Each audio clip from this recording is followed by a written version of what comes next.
waaw mbégte bu rëy ndax boo gisee say biir école ci say xale ñuy toog ci suuf di war a jàng sa yaram day daw monsieur Diagne c'est la deuxième fois muy ñëw fii ci école bi première fois bi mu ñëwee ñëwul ay loxo neen am na lu ñu indiloon ñun en tant qu'enseignant ak man mi directeur ñu wax ko kat monsieur ñun ci condition yi la ñuy liggéey suñuy xale dañuy toog ci suuf ñii di toog par 5 mu ne incha allah dinaa ko bàyyi xel dinaa ci def dara gis ngeen ci même année bi il est revenu avec une centaine bon ngeen jégal ma ñëwaat na dellusiwaat na ñëw ak téeméeri table banc du table banc yoo xamante ni table banc njogaan la table banc de qualité c'est du bois c'est pas du contreplaqué donc là vraiment dañ koy jaajëfal suñu mbégte mënuñu wax sax nu mu toll. ndax day wane ne xale yi dootuñu toog juróom ci benn table. waaw yaakaar naa ko lool incha allah toog ci juróom par table wala toog ci suuf yaakaar naa ne nekk na lu jeex école jàmm gën waaw yaakaar naa ko bu baax. résultat yi ban ba may ñëw fii 79% la woon ci CFE tey jii macha allah yàlla dimbali nañu ba ñu am 87,10%. dañuy sàkku ci ñëpp ñaan nag pour ñu atteindre les 100% ndax su conditions yi amélioré woon nii am naa yaakaar ne dinañ ko atteindre par la grâce de Dieu bu baax a baax moom laa wax léegi ci nasaraan nee naa leen am nañu mérite bu baax ndax liggéey nañu ci conditions yu difficile élèves yi liggéey nañu ci conditions yu difficile ñu am 87,10% yaakaar naa ne bu conditions yi amélioré woo comme ñi ci monsieur Diagne defee nii dugal loxoom nii nga xamante ne xale yi dinañ gën a féex ci classe yi conditions yi gën a baax yaakaar naa ne incha allah bu déwénee yàlla dinañu suturaal suñu résultat gën a jëm kanam incha allah. fi ñu toll nii ñun li ñu doon gënal parce que espace moom amatuñ ko construction en hauteur comme ni mu xewee yaakaar naa ne moom mooy régler problème bi. am nañu 1020 élèves. waaw abri provisoire bi comme ni nga ko waxee rek abri la boo xamante ni négandiku la rek pour négandiku la ndax dafa am classe bi fi nekk boo xamante ni wóoratul pour xale yi nekk ci ñu war ko daaneel te bëgguñu arrêté njàngum xale yi moo tax ñu defar lii pour que xale yi mën see jàng mais incha allah loolu bu paree rek loolu moom abri bi moom négandiku abri bi moom day daal di deñ incha allah.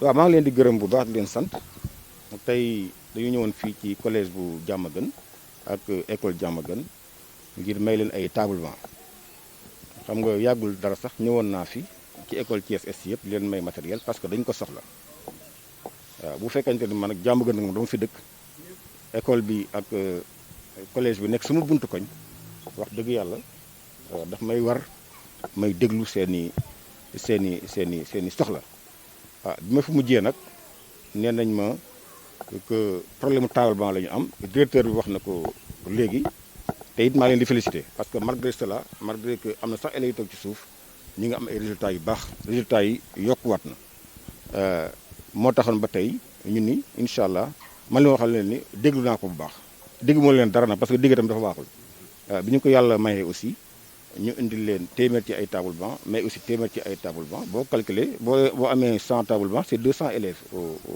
au minimum donc loolu pour mun lu am solo la loolu aussi suñ ko defee suñu bopp lañ ko defal parce que jaaduwul aussi ma nekk éducation nationale dëkk ci koñ bi ñi am yenn problème yi te duma ci taxaw loolu moom dafa jaadul kon bala ma ko defal kenn sama bopp laa ko defal parce que samay doom ñoo fi jàng samay jarbaat ñoo fi jàng samay doomi xarit samay doomi mbokk ñoo fi jàng donc sama bopp laa ko defal avant ma koy defal communauté bi donc loolu rek moo ñu tax a jóg te incha allah du nekk lu ñu arrêté defuñu ko aussi pour dara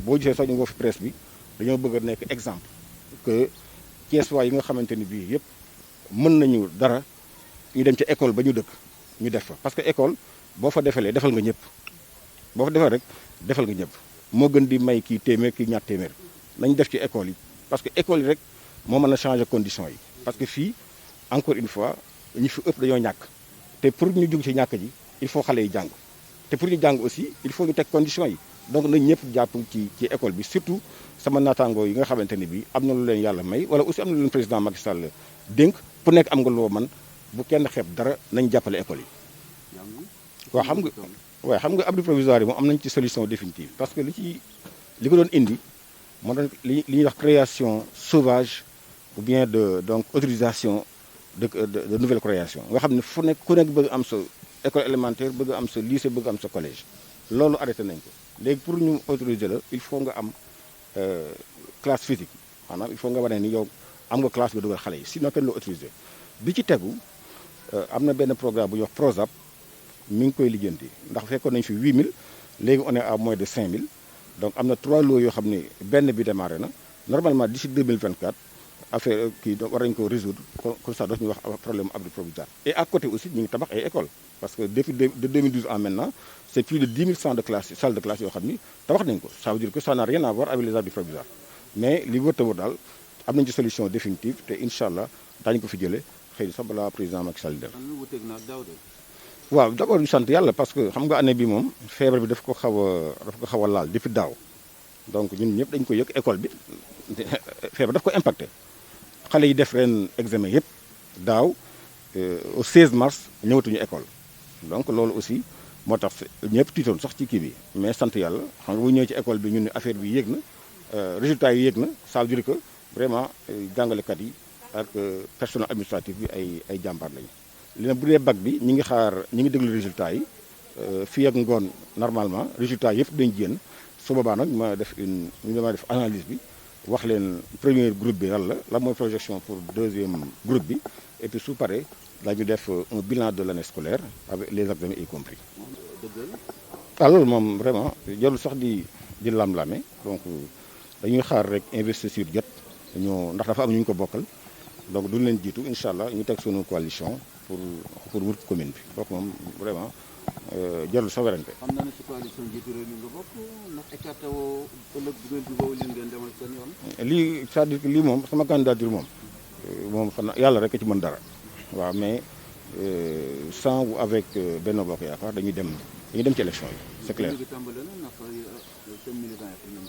waaw wax nañu la ñoom ñëpp ñu dem bindu ji pour surtout nag ñi nga xam ni dañ daan voté ci dans l'histoire de Thiès ñu dëkkul ci ñu voté Dakar wala feneen war nañ leen nañ ñëw ñu bindu Thiès ñu voté pour seen dëkk pour tànn ki nga xamante ni moo leen gënal. yow gëm nga ne Thiès dafa war a soppeeku. loolu jarul wax sax Thiès waay moom li wër te wër mooy daañu indi changement bi ça c'est clair ci terrain bi la ñu nekk parce que nit ñi aussi dañoo bëgg avancer te pour avancer ñi fi nekk nañ fi ñaar fukki at donc il faut ñu seet jëleen kooku moom Thiès waay décidé nañ ko te incha allah on fait ce qu'il faut pour que changement bi am.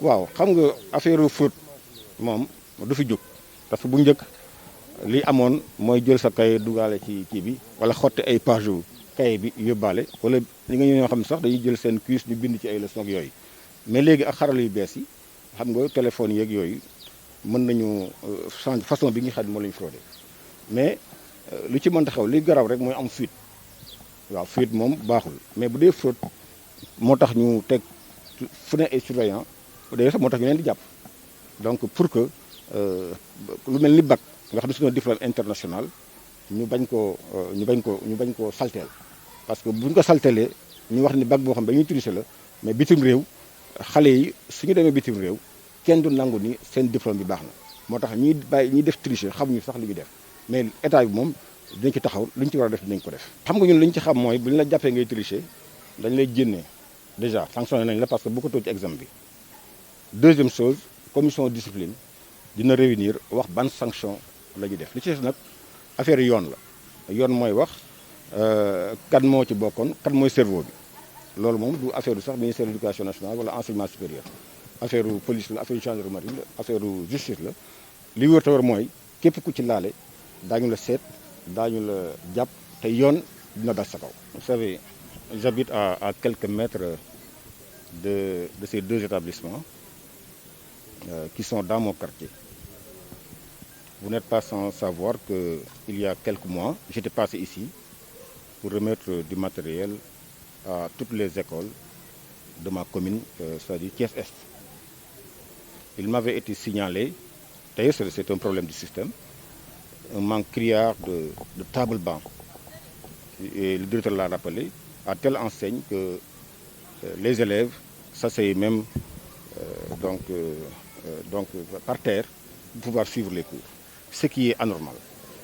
C'est pourquoi nous sommes revenus pour doter d'une centaine de tables-bancs le collège et d'une centaine de tables-bancs l'école élémentaire pour leur permettre de faire face aux effectifs pléthoriques et d'améliorer les conditions dans lesquelles les enseignements apprentissages se déroulent. Ce n'est pas parce que je suis de Diamaguène, mais par nature, le Diamaguènois est quelqu'un de très intelligent. Donc s'il est bien encadré, les résultats doivent suivre. Je sais que l'année prochaine, vous verrez, les résultats vont encore grimper. Voilà, parce que nous sommes Thiessois, nous sommes de Diamaguène et nous sommes intelligents. Voilà, c'est un peu pour vous taquiner. Mais de façon générale, très tôt, ici à Thiès, on a compris l'importance de l'éducation. Puisque nous sommes dans un milieu défavorisé, tous les enfants, tous les jeunes comprennent qu'il n'y a que l'école qui puisse leur permettre, évidemment, de se mettre en contact avec tous les possibles pour changer les conditions de vie de leurs parents et leurs propres conditions de vie. Depuis avant-hier, les premiers résultats du bac commencent à tomber. Quelles sont les tendances au niveau du ministère? Pour le moment, on n'a pas encore les tendances du premier tour, puisque jusqu'à présent, il y a des établissements qui n'ont pas encore délibéré. Normalement, d'ici cet après-midi, on aura les premières tendances pour faire toutes les analyses, mais et surtout entendre aussi la fin des épreuves de deuxième groupe pour donner pour faire une analyse globale, générale et plus juste des résultats. Moussa Fadiagne, leader politique, vous avez des ambitions pour le Sénégal, naturellement pour votre commune TSS. Certains se posent tous la question, qu'est-ce que vous attendez pour déclarer officiellement votre candidature? J'attends juste le moment de l'investiture, mais il est clair, je l'ai indiqué, que nous présenterons notre candidature avec notre coalition ici au niveau de Thiès. La coalition Benno Bokk Yakaar? Avec ou sans. Okay. Avec ou sans. Et comment se porte le travail sur le terrain? Oui, je pense que les Thiessois ont compris qu'il faut un changement et ils vont opérer ce changement-là. Les révisions ont démarré depuis ce week-end, apparemment ce n'est pas encore l'affluence. Vous y travaillez?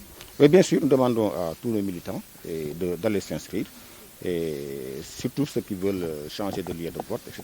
Il y en a beaucoup qui votent à l'extérieur de Thiès. Il faut qu'ils reviennent. Donc ils s'inscrivent au niveau de Thiès pour faire leur devoir citoyen. Récemment, on a enregistré des élèves ont été arrêtés pour tricherie. Aujourd'hui, quel est le sort?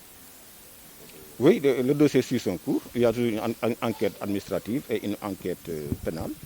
Et au terme de cela, évidemment, les autorités compétentes prendront les décisions nécessaires. Mais de toute façon, s'il est avéré qu'il y a fraude, des sanctions vont tomber. L'enseignant qui serait impliqué à PTS, vous avez de ces nouvelles? L'enquête suit son cours et puis nous suivons de très près le dossier. Il est clair. Je n'ai pas cette information-là, mais vous pouvez être sûr que tout individu impliqué dans cette affaire sera recherché, pris et la loi lui sera appliquée. Ce n'est pas la première fois, mais est-ce que vous avez prévu des choses? Non, écoutez, la fraude ne date pas d'aujourd'hui. Peut-être c'est les méthodes qui ont changé. On voyait des élèves qui entraient dans les classes avec leur cahier. On a voyé qui écrivaient des leçons sur des parties de leur corps. On a voyé. Maintenant, aujourd'hui, c'est les nouvelles technologies. Eh bien, la fraude, elle est toujours là. Par contre, ce qu'il faut éviter, c'est la fuite. Ça, c'est plus grave. Mais la fraude, et nous l'avons prévu, c'est pourquoi un dispositif de surveillance est toujours mis en place pour empêcher les fraudeurs d'arriver à réussir leur fuite. Cela est d'une importance capitale. En tout cas, surtout pour nous, École Alilou. Nous qui voyons nos élèves s'asseoir par 5 ou à même le sol pour subir les enseignements apprentissages, si on nous fait une dotation d'une centaine de tables-bancs, je crois qu'une joie ne peut pas être plus grande. Et cela nous aidera, Inch'Allah, à améliorer nos résultats, ça c'est certain. Parce que les conditions dans lesquelles les élèves vont travailler vont être améliorées avec l'obtention de ces tableaux-là. Voilà, nous avons eu cette année, l'année dernière, on avait eu un taux de réussite au CFE de 79%. Cette année, nous avons réalisé un taux de 87,10%. Je pense qu'il y a une amélioration et nous sollicitons vos prières pour que quand même nous atteignions les 100%. Depuis quand vous êtes avec ces problèmes? Bon, moi je suis arrivé ici cette année, mais je l'ai trouvé ici. Et si vous entrez dans les salles de classe, vraiment, vous avez des frissons. Parce que les enfants, vous les voyez à même le sol, en train de suivre les enseignements apprentissages. Là, vraiment, je pense que c'est des conditions dans lesquelles mes enseignants ont du mérite, beaucoup de mérite. Parce qu'ils ont travaillé dans de dures conditions, très dures conditions. Donc, ce que M. Diagne a fait aujourd'hui, vraiment, nous ne pouvons même pas exprimer ce que nous ressentons. Parce qu'il nous a enlevé une très très grosse épine du pied. Voilà. Merci beaucoup. Les autres défis pour les années à venir? Bon, nous n'en avons jamais assez. Nous voulons encore des tables-bancs et aussi des mobiliers pour les maîtres, les chaises, hein, les mobiliers de bureau aussi. Nous en voulons. Nous voulons aussi une chambre pour le gardien parce que c'est une école qui est très grande, qui polarise beaucoup de quartiers, mais qui est là, qui est sans gardien. Et là où il y a un patrimoine, là où il y a du matériel, il faut vraiment une certaine surveillance. Voilà, c'est ce que nous voulons vraiment, monsieur. Un abri provisoire dans une école en plein centre-ville de Thiès? Bon, là, vraiment, c'est vraiment provisoire. Parce que c'était juste pour démolir une classe qui était là. Une classe qui était là, qui ne pouvait plus, qui n'obéissait plus aux normes sécuritaires. Il fallait démolir et on ne voulait pas arrêter les enseignements apprentissages. C'est la raison pour laquelle vous voyez cet abri-là ici. Mais bientôt, on l'enlèvera, Inch'Allah.